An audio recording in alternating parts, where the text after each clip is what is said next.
Okay guys, so the telescope that you're actually looking at the minute is a Celestron Power Seeker. It's a 50 millimeter lens. It's basically it's the basic design that was first used by Galileo and all of his collaborators at the time. When roundabouts when astronomy was becoming a really big thing, when the scientists were really putting their efforts into these devices in order to see the celestial objects. Now, I'd just like to point out that a lot of the deep space and sky objects were actually discovered around that time. Obviously, there was no prizes for discovering the moon because that one was quite obvious. But little things like Jupiter's got a lot more moons, but she's got 4 prominent moons, and those are what I hope to see tonight, if possible. The sky's looking okay. So we should be good. We should be good with this particular telescope. It's not it's not the most high-powered telescope you can ever buy.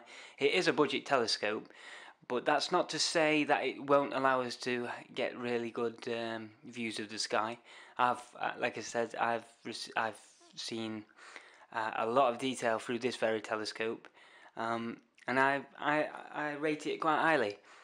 And just a few pieces that I'll show you that I got with it. Okay guys, these are the pieces that I've got.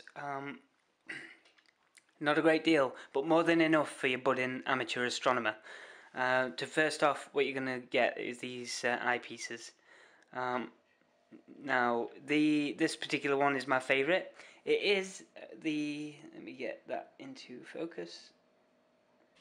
It's not the biggest eyepiece. It's 20mm, but you do get some. I've had some of my best views with the smaller eyepiece, with the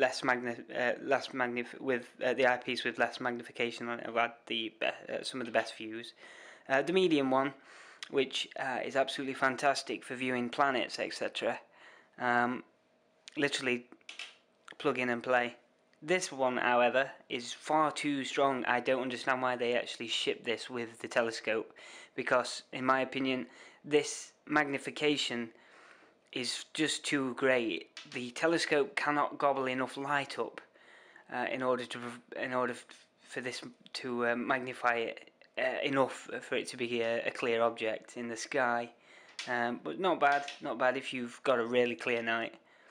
The next piece is an erecting eyepiece, which basically means if you've ever looked through a telescope, you'll find that the objects you look at are upside down, and all this does is literally flip them back the right way up. It's only 1.5 times magnification. It's not too bad, decent for looking at the moon. What we have here is a 3 times Barlow lens, which basically magnifies any object that you're looking through your eyepiece by 3. Yeah, do the maths.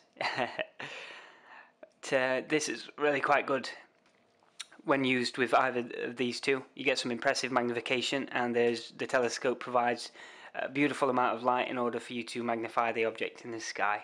It just gobbles up just enough in order to get a clear picture of the object. And obviously you guys know what this is. Instead of looking at it straight on, you can look at it by leaning over the particular. You put your eyepiece in there, and you